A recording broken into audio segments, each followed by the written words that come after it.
All right, folks, this is Steve with Macro and Cheese. Folks, we've had a number of guests come on that have dipped their toe in the water of deliberative democracy, of sortition. We had Mike McCarthy, who did the master's tools, come on, and we hit on this ever so slightly. We just sort of brushed up against it, and it really, really piqued my interest. And then when I had my friend Errol Colossi come on and we discussed the physics of capital, he talked about sortition in his concept of the cosmopole. And this was extremely interesting to me. It really got me going. And then my good friend, and this is the shout out for helping me get together with our guests, Charles Hayden, longtime MMT friend, going back more than a decade, reached out to our current guest, Professor James Fishkin, who holds the Janet M. Peck Chair in International Communication at Stanford University. He is also, and this is the really exciting part, he also focuses on deliberative polling and runs a deliberative democracy organization that works around the world to create a practice field, if you will, an opportunity to see this stuff in action. And so deliberative democracy is what we're going to be talking about today with my guest, indeed, James Fishkin. Welcome to the show, sir. Thank you so much for taking the time to be with us today. Thank you. I'm happy to be here. Well, as you heard in the intro, this subject has been near and dear to my heart. I'm excited because I've been very vocal in my scathing critique that we don't have a democracy in this country. And I hearken back to guys, really a lot of the authors, in fact, the People's History with Howard Zinn and some of the stuff he points out to the founding documents being really for the wealthy white landowners, and the documents were really about protecting private property. And so a lot of our government was really set up in the beginning, at least the way I understand it, to favor and support and protect elites and their private property. And at the time, blacks weren't even considered a full human being by those standards. So our founding documents, if you will, for this colonial project we call the United States has left a lot to be desired. And as we get further and further down the runway, our organization has been peppered with lots of questions like, so what's your plan? What do you think? What are we going to do? And we're like, well, gosh, man, I wish I knew. I believe that we need to build dual power. I believe that we need to create organizational connectivity outside of the electoral process. I believe we need to build parallel systems like mutual aid networks and legal aid networks, and finding a way to build housing, whether by collectivization through sharing or other means. But bottom line is, in order to make the kind of statement we need to make to get this country to listen to the people, there's got to be something other than pop-up electoral. Every 2 years, you break up, break down, break up, break down, and you listen to politicians who are trying to get elected, and they're just saying things. It's not necessarily true things either. And so the how and the why of getting anything out of this has been deeply perplexing. It's a very complicated issue, and we are struggling as working class people to find our voice, to find agency within this. And your book, and let me just tell you, folks, the book is called Can Deliberation Cure the Ills of Democracy? By my guest, James S. Fishkin. I highly recommend getting this book and checking out other interviews you might find online with him. They're really, really incredible. But with that in mind, you are and have made your career around this concept of deliberative democracy and deliberation in general. And I would like you, if you wouldn't mind, to kind of give us the background of this. Let's put the bones together so we can have a conversation and everybody can kind of be aware of what we're talking about. Okay. Well, if we step back and look at the big picture, the key point about democracy, in my view, is that it needs to make a connection between the will of the people and what's actually done. So the first problem is everyone's trying to manipulate public opinion, propagandize it, spread it with half-truths, persuasion and products of the persuasion industry, and misinformation, and even disinformation, even crazy made-up stuff that spreads virally in our current system of political communication. And that clouds our very ability to assess the will of the people, and for the will of the people even to form, because people are flooded with this stuff. And so I invented something that I call deliberative polling, which is a social science-based method of convening, let's say at the national level, a national stratified random sample, a good sample that then deliberates in depth. What do I mean by deliberate? The root of the word deliberation is weighing the trade-offs, the pros and cons of things that might actually be done. But it needs to be done in an evidence-based environment with reasonably good information and in a civil dialogue so that people aren't just shouting at each other. Now, is that possible in our current environment? It is for a microcosm.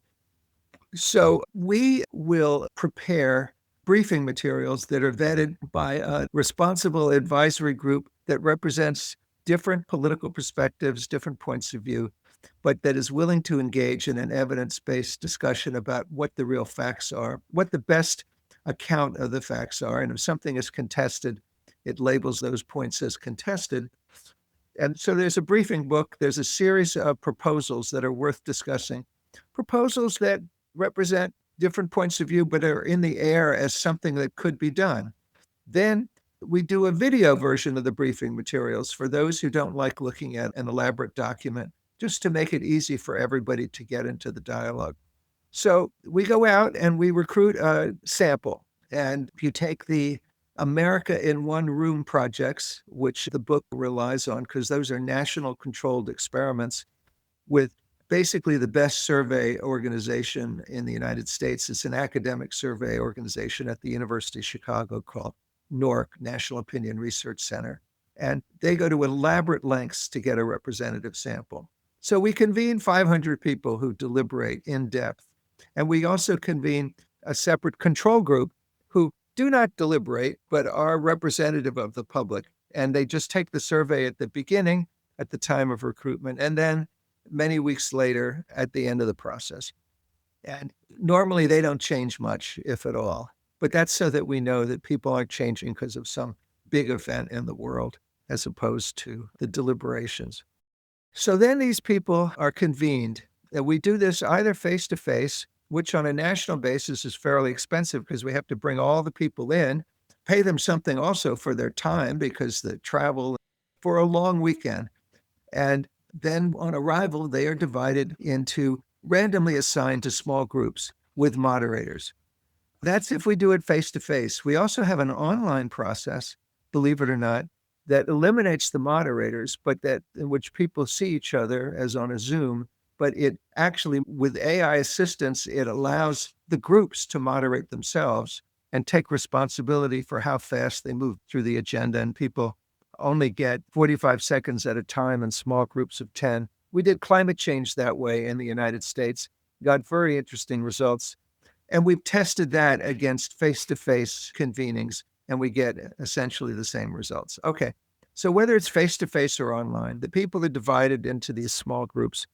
And the weekend consists of alternating small groups and plenary sessions. The small groups are moderated. Let's say they spend an hour and a half in a small group working through part of the agenda, considering these proposals. And then they come up with key questions at the end of the process that are directed in plenary sessions to a panel of competing experts who don't give a speech. They only answer the people's questions. In fact, what they do in short responses is they correct each other so that we really get to the bottom of what the facts are.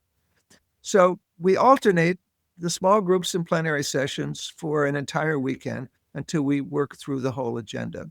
Then at the end, they take the same confidential questionnaire that they took on first contact before they even knew they were going to be invited to an event. They thought it was just a survey. So we often see rather remarkable changes of opinion. The conventional wisdom among my political science colleagues is that not only are we deeply divided, which is obviously true, but that the divisions are, to use a word being used now, calcified. That implies that they are intractable. But no, we get very dramatic changes of opinion. And those changes actually, in our currently polarized environment, offer a second surprise to me. I mean, the first surprise was whether we could get good samples there and actually have them deliberate in a civil way, which we can. The second surprise was that when people do this, they often dramatically depolarize, and they depolarize the most on the most contentious issues. And one of the projects described in the book, the first of 4 American one-room projects, we did immigration. And we also did economic issues. We did healthcare. We did a lot of issues. But so let's say the New York Times featured the changes on immigration because before deliberation, 80% of the Republicans wanted to send the undocumented immigrants back to their home countries. But after deliberation, only 40% did. That's a drop of 40 points. That's an earthquake in public opinion. Mm. And similarly, for support for DACA increased dramatically. Support for visas for unskilled workers increased dramatically. Support for visas for skilled workers increased dramatically, et cetera. And we're talking about large changes of opinion. Democrats changed dramatically too. In fact, some of the changes were just as large, particularly on expensive social programs. Cory Booker at the time, that was 2019. Cory Booker at the time had a proposal for baby bonds where each child would get a bond of $1,000 at the time of birth, and then it would grow until that person was 18, I believe, and then they could use it for either education or down payment on our house or something to get a start in life. And it's an inventive proposal. He's not the only one who's proposed it. But support for that dropped 40 points also because people didn't think we could afford the investment to do that for everybody. Similarly for universal basic income and some other proposals. So the Democrats dropped significantly and moved closer to the middle. The Republicans dropped significantly and also moved closer to the middle. At least the two parties moved closer together, and those who took the most extreme positions moved reliably the most. And why could that be? Well, I think because they're stuck in their filter bubbles, their enclaves, and they never actually consider the other side. And indeed, if you expose them for information or begin a dialogue with them, with people from the other side, and I'm talking about both parties, you'll trigger a negative reaction, a hostility. But if you engage them in an environment of civil discussion over a period of time, and it turns out a weekend is long enough, after a while, they learn to listen to the other side, and at least on some issues, to empathize with the other side. So CNN did a video, which is on my website, about that immigration discussion in one group where they were yelling at each other at the beginning, and the people who took the strongest positions on either side were actually hugging each other at the end. So that happens. Deliberation sort of cools the venom that's poisoning our system. And this is no surprise. There's a lot of social psychology I can describe as to why this happens. But the speculation about this goes back to Madison, who thought that deliberation would cure the mischiefs of faction, factions being groups that were animated by passions or interests adverse to the rights of others. But he thought that political elites would be the ones who deliberate. The Senate was supposed to be a deliberative institution, for example. When's the last time that you heard somebody referred to the US Senate as the world's greatest deliberative body? I'm 56, not my lifetime. Yeah, but it used to be the common description.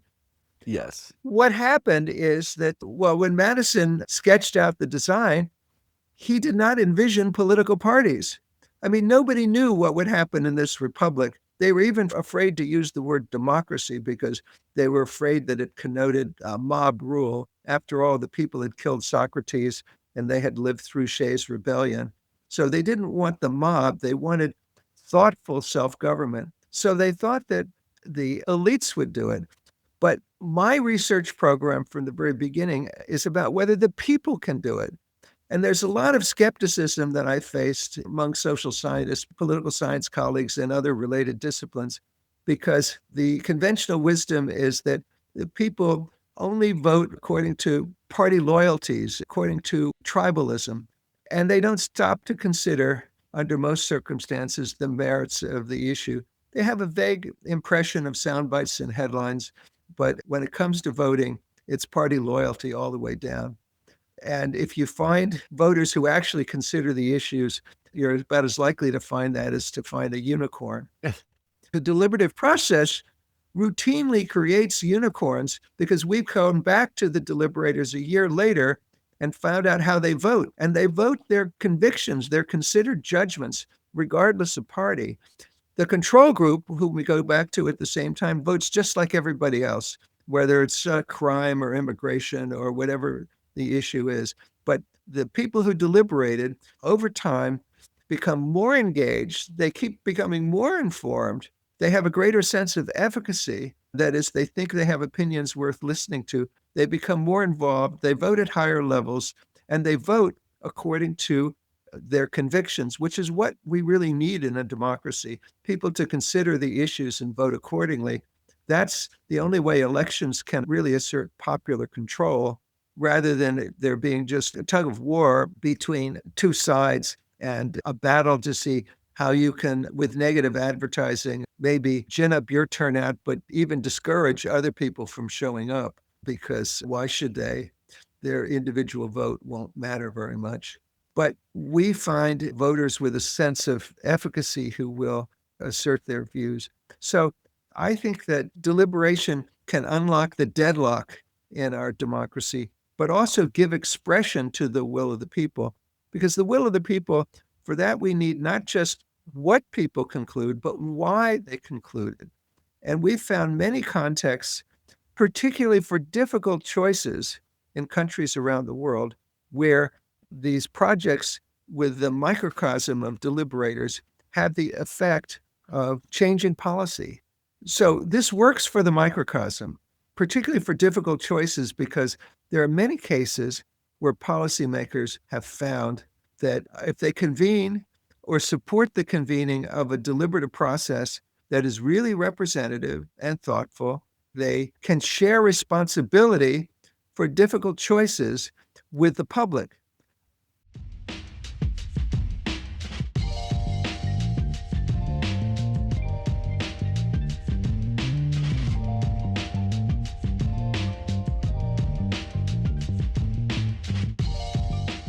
I can give you some examples. But there's a further aspiration that I have, that we have. When I say we, it's all the network of collaborators we've fostered around the world Sure. now in 160 projects. That further aspiration is also very important for the long term solution, as I see it, which is that we need to scale the deliberative process in order to create a more deliberative society. And if we did that, some of the byproducts of deliberation, increases in mutual trust, mutual understanding, a greater sense of internal political efficacy, that is, people thinking they have opinions worth listening to, people participating, the depolarization so that they don't demonize the opposition, the lessening of what's called affective polarization. We not only have polarization on the substance of the issues, but members of the two parties tend not to like each other. The mutual vitriol leads to emotions that are very destructive in the sense that people think if the other guys win the election, that could be the end of the system. And these allegations are on both sides. And so it's a big problem to just try to get people to discuss the issues, come up with their own evaluations in a weekend. We don't have them produce a consensus document or anything like that. We have the confidential questionnaires. And the reason why we don't have them produce a consensus document is we want to protect the individual opinions from the social pressure of going along with the crowd. Sort of like a jury verdict, there's a lot of social pressure to agree with the rest of the jury. Juries do a pretty good job on questions of fact. There's studies going back to the famous American jury study where the judges ended up agreeing with the juries most of the time on the same cases. But the juries also tend to be dominated by the more advantaged, and they also tend to move to extremes. Cass Sunstein at Harvard has this law of group polarization where the discussion moves people to extremes. But that law does not apply to deliberative polling, as we have demonstrated and as he has admitted, because there's so many elements of balance and because we don't push people to have to go along with the crowd in a consensus statement. If there's a consensus, we find it in the data. That is, if there's a movement of opinion where there's overwhelming support or overwhelming opposition to something, we have it in the data. And the data, it starts out as representative of what the country thinks, to the extent it's thinking about the issue, and it ends up representing what the public would think. And in my view, that's a good measure of the will of the people. So, I mean, public opinion polls of the conventional sort will not address that problem. Even though when George Gallup effectively launched the political version of the public opinion poll back in the 1936 election, he thought that it would bring the democracy of the New England town meeting to the large scale nation state because he said that radio and newspapers, there wasn't television or the internet in those days, would send out the views of political leaders and others who would represent different points of view. And then they would be reflected back by the public. But a lot of people were not paying attention. And just being exposed to information doesn't actually affect opinion that much. What we have shown in controlled experiments is that what affects opinion is people discussing, actively discussing the issues and bringing them to light because they're people from different points of view who are discussing together. So it's the discussion and the moderated discussion with the diverse others is the way to bring to life the deliberative process where people weigh the trade-offs, the arguments for and against, the competing value-laden goals at issue in any difficult choice. So our entry point in many countries has been some difficult choice where there's an openness to consulting the public before a decision is made. And once this is done in a high visibility way, there's a lot of pressure to go along with implementing the results. And then if we could scale the deliberative process, in the back of my book, I've got a whole bunch of examples of many different entry points for deliberation, many of which we've piloted in one place or another, or we've conducted one or more instances of it. But we've also talked about bringing deliberation to the schools because it's a wonderful form of civic education. And we've got a lot of projects in schools around the country and in universities around the country. But in the high schools, we've been doing it. And then we can reach even more people. Then the deliberative process has a lasting effect on people. I mean, I was astonished that we got effects a year later on how people voted because most interventions in an election are just before an election. But a year earlier, how is that possible? And of course, our intervention is not trying to persuade people of anything. We try to be balanced, and we don't have an agenda of how the proposals should fare. We only have an agenda to facilitate people thinking about proposals that might address important problems. And those proposals represent different points of view and different approaches. And it's always unpredictable. I can never actually know how these things will come out because I often guess wrong. But it's not my guesses or my preferences that count. It's the preferences of the people duly considered after testing their views against adverse argument. And that's what I think we need to implement more and more in democracies around the world. Otherwise, we might as well try to have a benign autocracy like Singapore, where they do cost benefit analysis to try to determine an expert view of what the best outcomes might be. But they don't really engage the people at all. That's not a democracy, that's a technocracy. I think that the people who have to live with the choices need to be consulted in a way that their views will make a difference. And so that's really the aspiration of the book.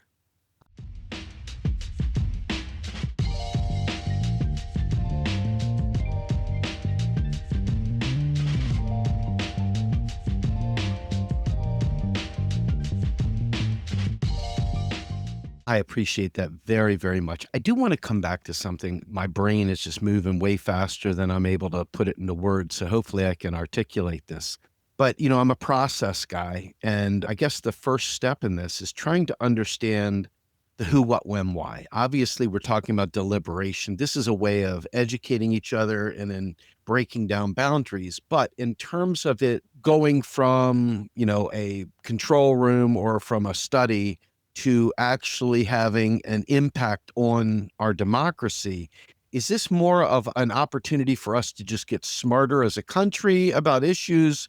Or is there some, obviously it's not yet, but perhaps in a future state, would there be a tie to outcomes, or would this just be more of a tell? Hey guys, just so you know, this has been deliberated by the people and they felt completely opposite of how this law ended up passing?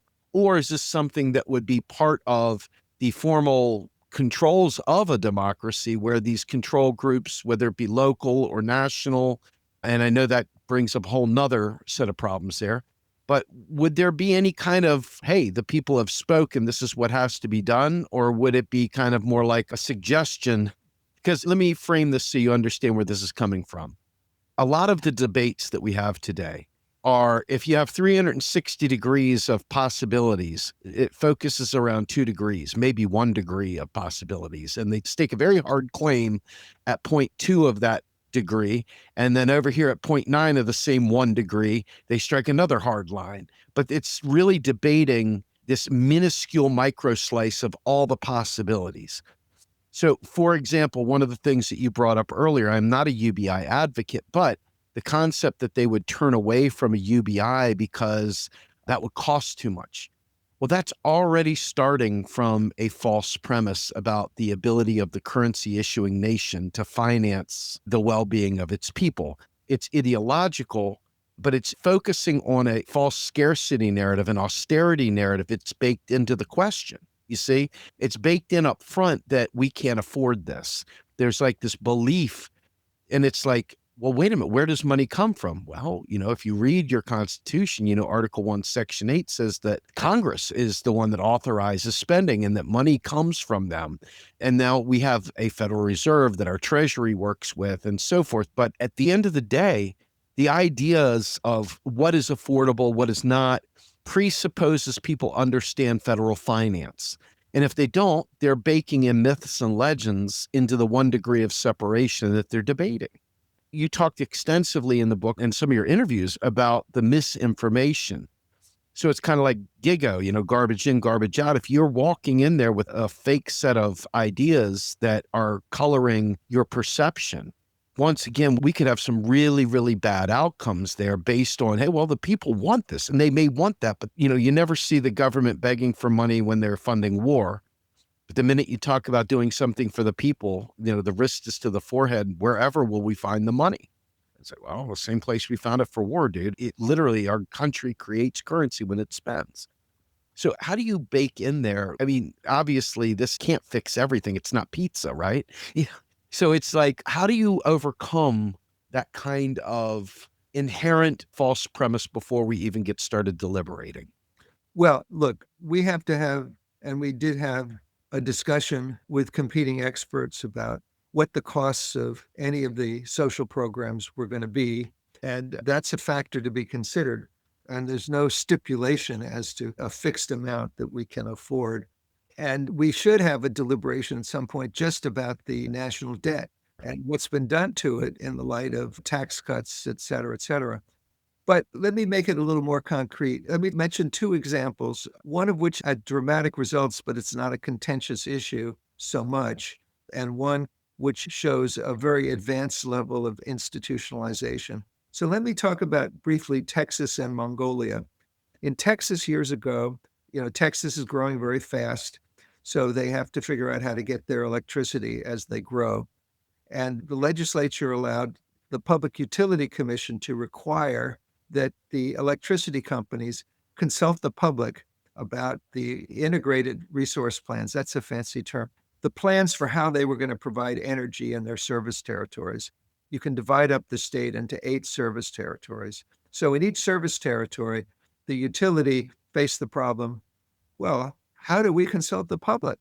The public doesn't know a lot about the trade-offs between the different energy sources, yet hundreds of millions of dollars of investment were going to turn on how the public offered answers to this question.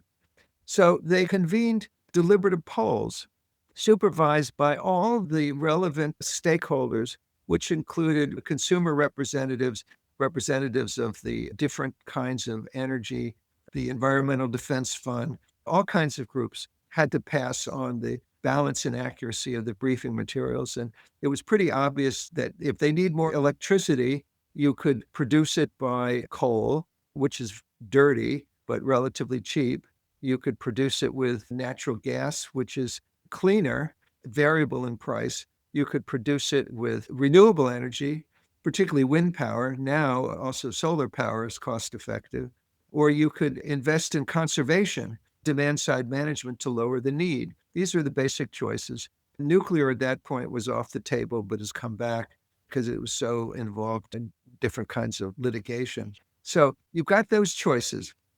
What do the people want? Now, you see a discussion in my book of non-attitudes or phantom opinions discovered by Phil Converse at the University of Michigan, a great political scientist who helped me launch deliberative polling in the US back in 1996. And he discovered that a question about the government's role in electric power that was in the national election study 4 years in a row with the same panel. And most people actually didn't have an opinion about it, but they didn't want to admit they didn't know, so they answered it. It was what he called a non-attitude. I call those phantom opinions.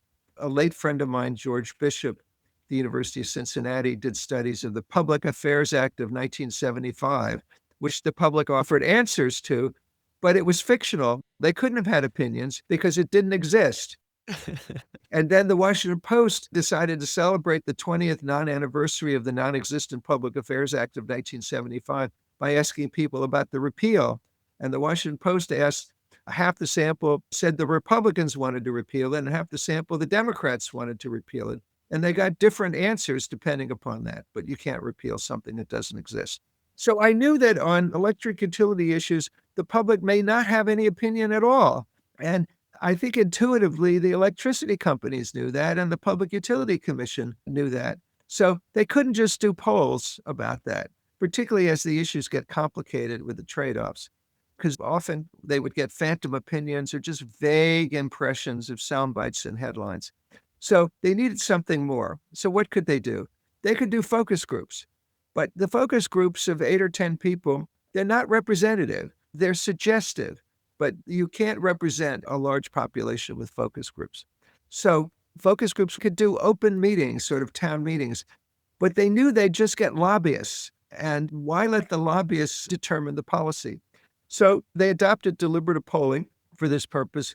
But I insisted the advisory group had to represent all the stakeholders who would have to approve the agenda. And of course, they represent very different points of view. So there was a lot of work to get an agreed statement, not about what should be done, but about each option, what the fact-based pros and cons would be that would start the discussion that people could rely on. And an interesting thing happened. In all 8 projects in different parts of the state, the public was willing actually even to pay more on its monthly electricity bill in order to subsidize renewable energy, particularly wind power. Those percentages averaged over the 8 projects went from around 50% to around 85%, something like that. That's a dramatic increase. And so the Public Utility Commission was sort of amazed by this. And the companies then had to make plans to dramatically increase their investment in wind power. But in combination with natural gas, which was also very clean, but flexible and variable in price. And coal went down. No matter what the advocates of coal said, then they said clean coal is new, and clean coal might be a little better than dirty coal, but it's very noxious to health and to the environment. And so that went down. And the result was Texas implementing these results and then the legislature responding substantively to those results over a period of time. Texas went from being last among the 50 states in the amount of wind power to first. It surpassed California by 2007, and there's no looking back. It has even more wind power now, leading the country and, in a way, very important on a global basis because there's a lot of wind in Texas that can be used, and now there's also solar power too. So that's a way in which the formation of the public will was then made directly actionable. But let me give you an even more dramatic example. But I'm going to have to take you to Mongolia. I'm just back from Mongolia, which is discussed in the book. Mongolia is a competitive democracy located between Russia on the one side and China on the other.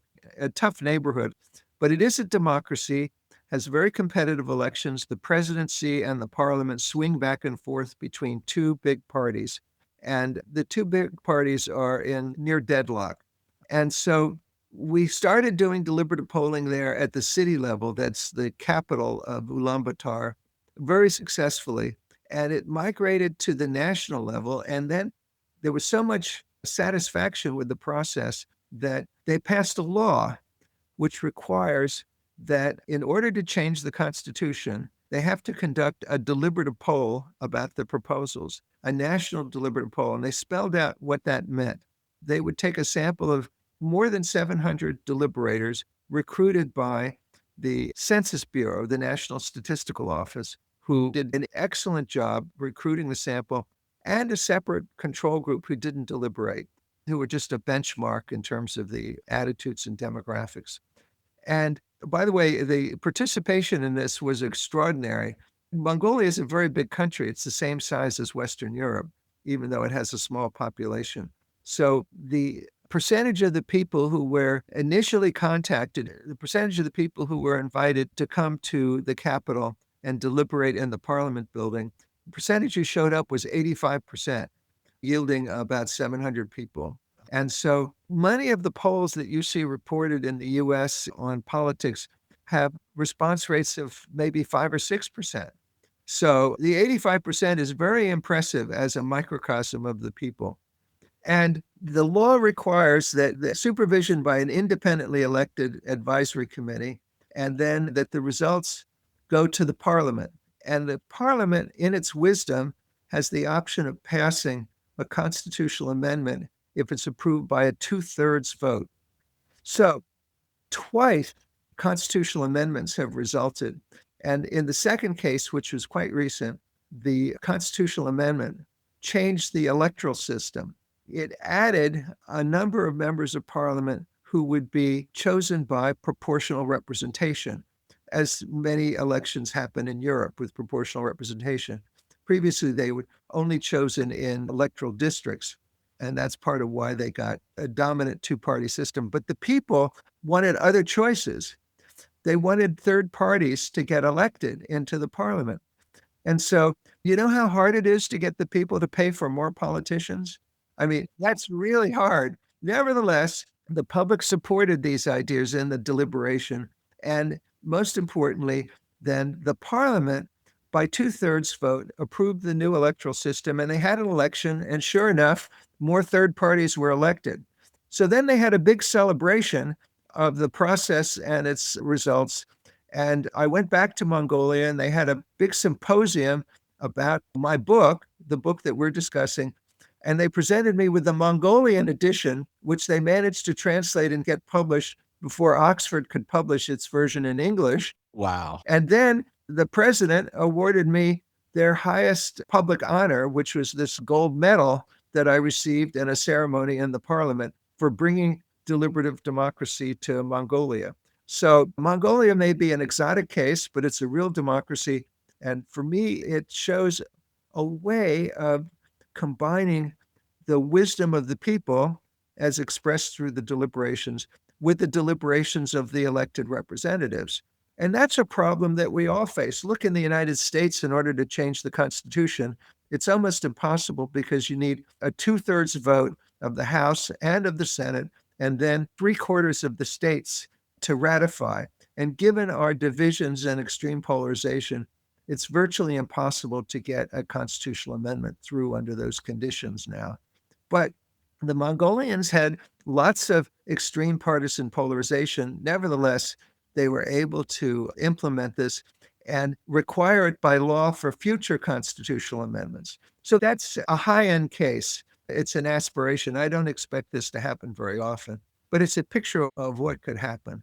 In other countries, let me just say, there are plenty of other countries that have sponsored deliberative polls to deal with a specific problem that is such a difficult problem that the people in charge want to share responsibility for which of the difficult choices the public will support.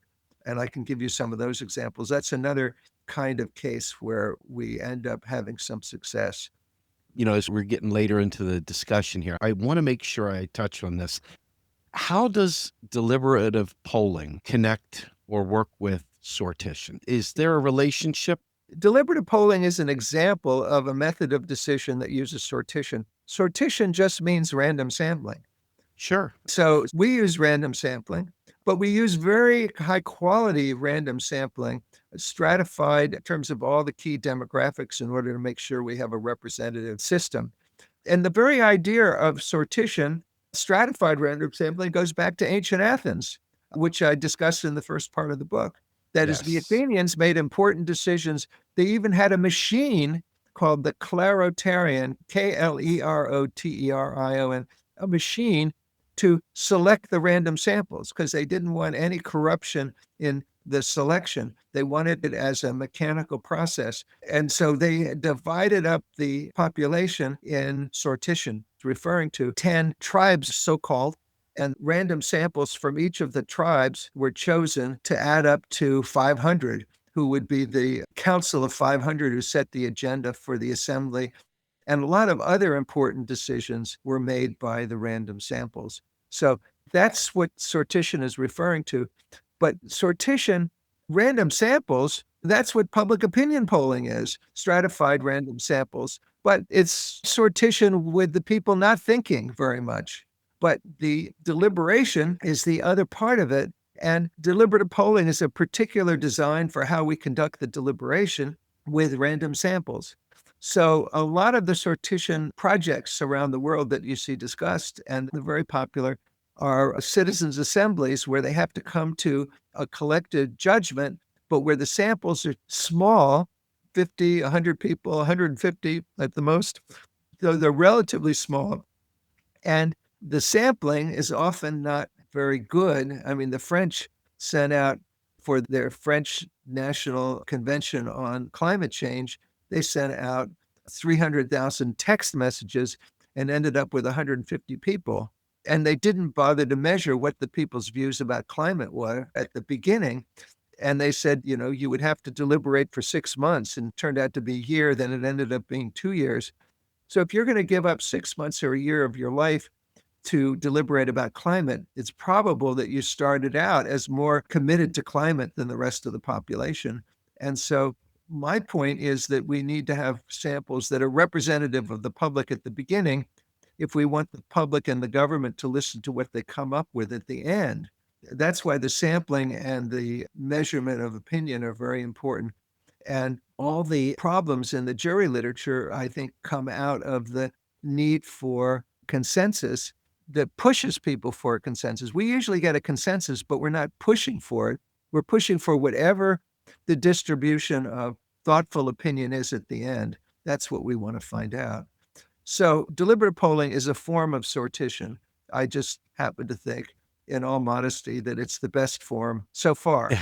Somebody will come up with a better one someday, but it's one that stands up to all the criticisms, and it's not dominated by the more advantaged. It doesn't routinely move people to extreme positions. It creates a picture of the will of the people, and it has a plausible picture where we get not only what they conclude, but why they concluded. And it's the why that is just as important if you want the will of the people to have an effect. And it has very good side effects on people's roles as citizens in a democracy. It empowers them. So that's the connection between the more general discussion of sortition and this particular process, my version of it that is described in the book. Gotcha.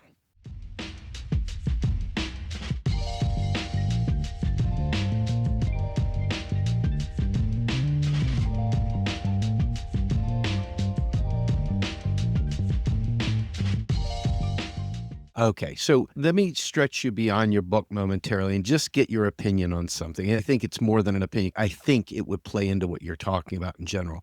When I think of sortition, just so I can clarify, when I say sortition, I'm talking about government by sortition, governing by sortition, instead of elections, having some form of sortition to provide a pathway to eliminate power clustering, things like that. So a lot of my interests is in a post-US constitutional world where the people have had enough of this and you're coming at it from a radically different place. But we're still accessing the same kind of logics in that the people's voices aren't heard. And this is a way of getting there and taking people who maybe don't understand the subject or whatever and giving them an access to learn about it so that they do have an informed opinion, so they don't have that phantom opinion that you spoke about earlier.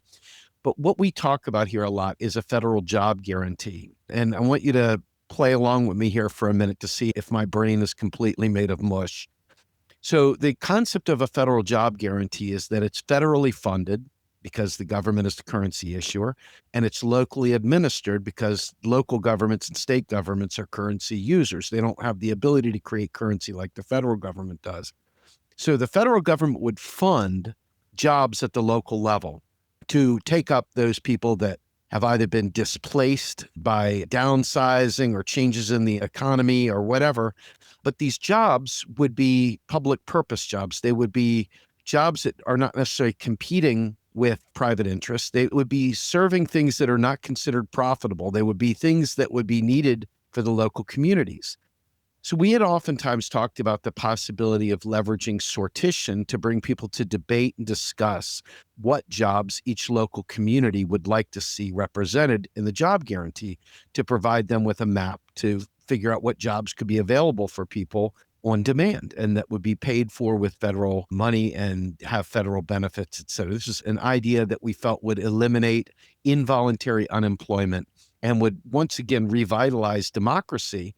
But sortition wasn't really the plan there, but it is my mindset. I do see it as a great democracy enhancer to bring everybody in their local communities together to talk about these things. Is that a form of what you're talking about? Even though I know you're talking about polling more so, and I'm looking more from a governing perspective here.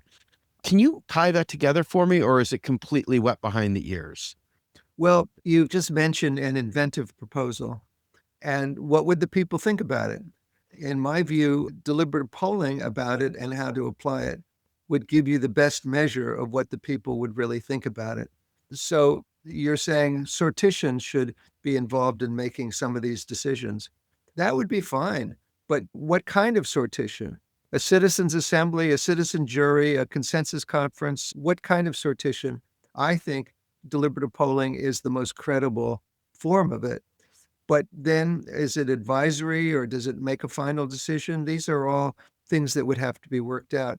What I do resist in the latter part of the book is the idea that we should get rid of our elected institutions and just substitute sortition, as some people have advocated. Why do I say that? Because participation in elections involves everybody. It's just we need to lessen the partisanship in our elections and make them more substantive. And that's the challenge. But I don't want to get rid of elections. People died for the right to vote. Sure. The value of participation is one of the core democratic values. Suppose you're very concerned to protect a woman's right to choose, and it's being then decided by a sortition of a small number of people whether they have the right to choose or not, and you get to participate in some other policy area, let's say like electric utility regulation. Well, Right. it seems to me that everybody should be able to vote on issues that are of importance to them if they're going to be decided by a democratic process. So I think sortition methods, including deliberative polling, can be an incredibly important input into those decisions. And there are coherent ways to connect the deliberations of the people and the decisions by people in elected or appointed office. Notice the differences between the Mongolia example I gave you and the electric utility commissions in Texas. Both involved a combination of the deliberations of the people and the deliberations of the official decision makers. But I don't want to get rid of elections. I want to improve them. And Sure. there's all kinds of ways to discuss that.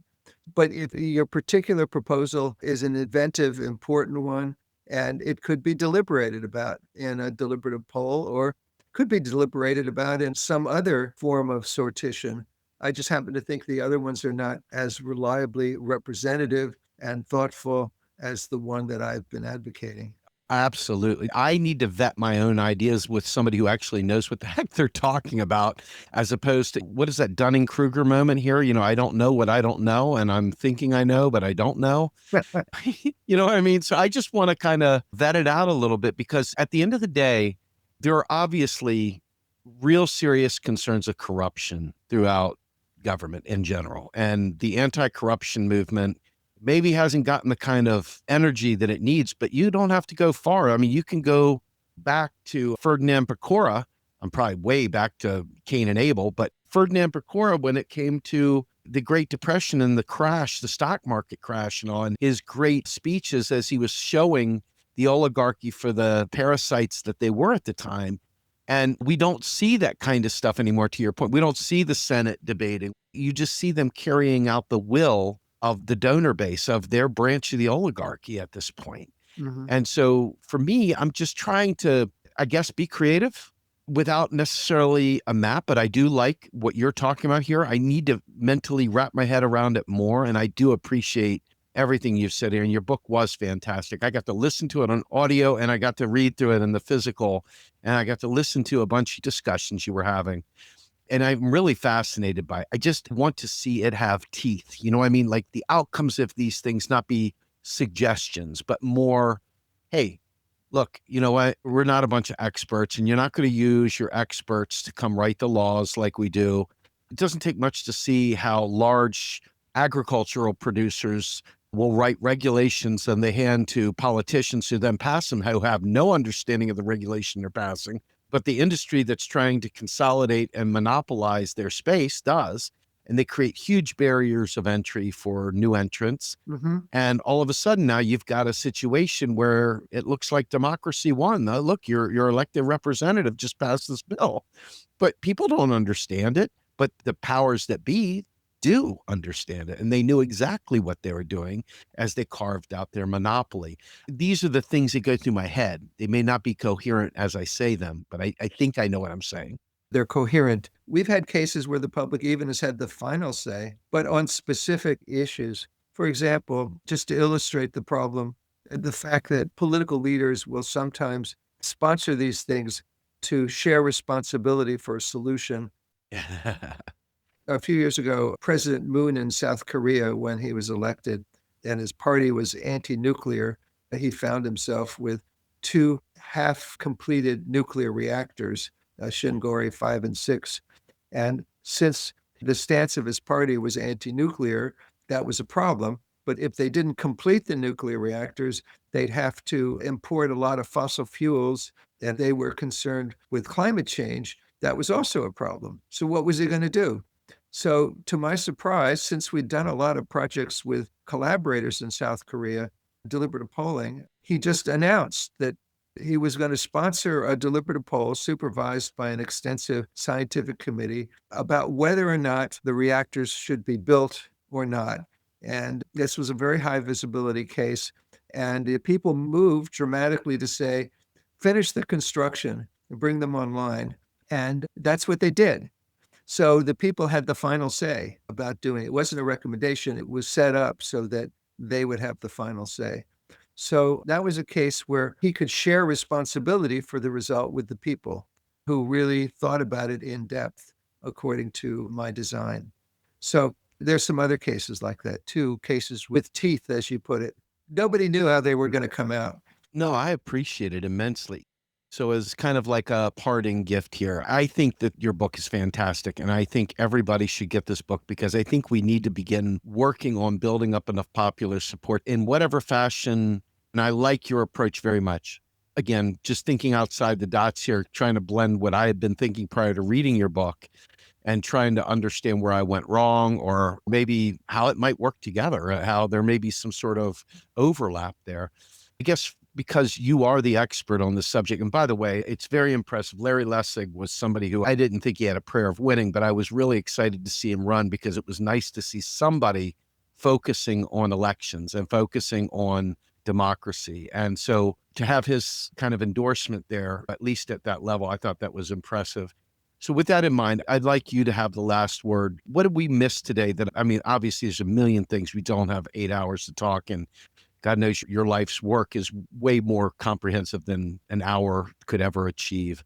But if you had one thing that you could take away that you would want people listening to think about as it pertains to your particular style of deliberative polling, what might you want them to take away from this? Well, the most important thing about the title is something that you didn't mention, but it's implicit, is the question mark. at the end of the title. Can deliberation cure the ills of democracy? ? And the question mark is that it rests with us, the people. It doesn't require a constitutional amendment. It requires us thinking about all the occasions and venues in life of our public life, local, regional, national, international, where we can insert deliberative processes to give clarity to the will of the people so that we can reform our democracy and our decisions.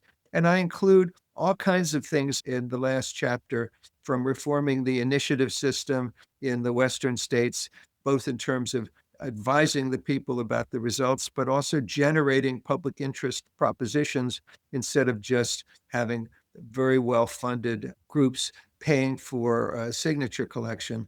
But also corporations, we can reform corporate democracy by a shareholder democracy. I have some discussion of that, and I've been looking into that because corporate democracy, shareholder democracy doesn't work at all. But I think we should do this for national issues. We should do this for local issues. And when we are not deliberating on an organized design, we should reform civic education in the schools, but we should also think about, if we're not in an environment of organized dialogue, but just in terms of our own thinking, we need to be self-critical. We need to search out sources that are different from the ones we ordinarily find congenial. And we need to become self-critical, thoughtful citizens who will engage in our public life and who will take seriously the views of others. And this is what actually helps us avoid being manipulated and propagandized. There are too many things that we accept uncritically, as you pointed out. So it's a broad agenda, but I think the American people can do it, and they don't need a constitutional amendment to do it. But I think we can accumulate the various opportunities at the large scale. I was musing about Athens in the first part. Aristotle said that the Athenians practiced a rotation method. Each person could rule and be ruled in turn because they had chances to deliberate.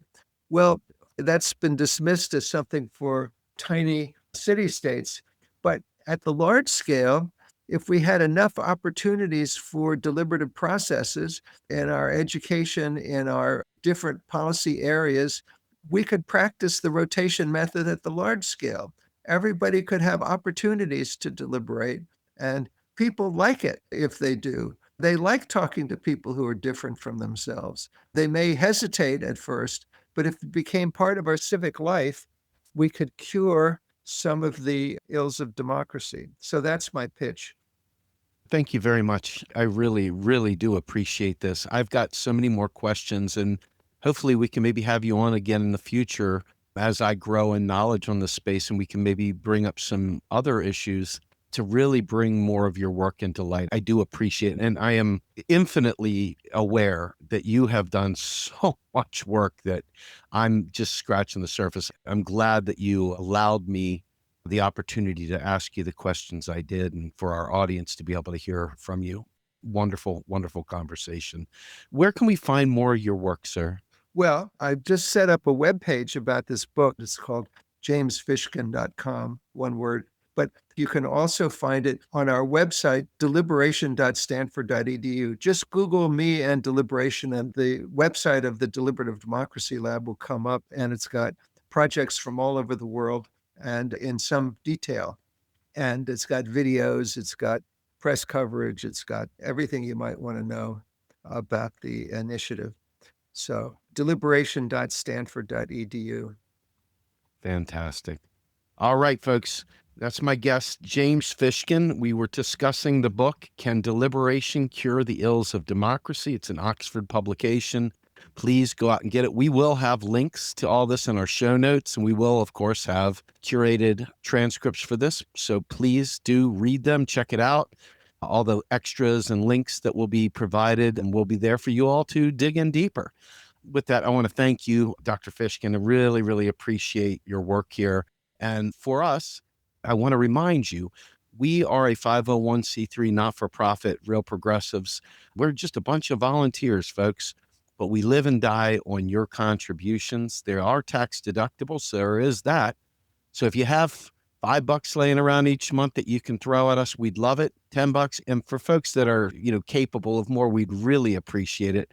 We live and die on your donations. So on behalf of my guest, James Fishkin, and myself, Steve Grumbine, for the podcast Macro and Cheese, we are out of here.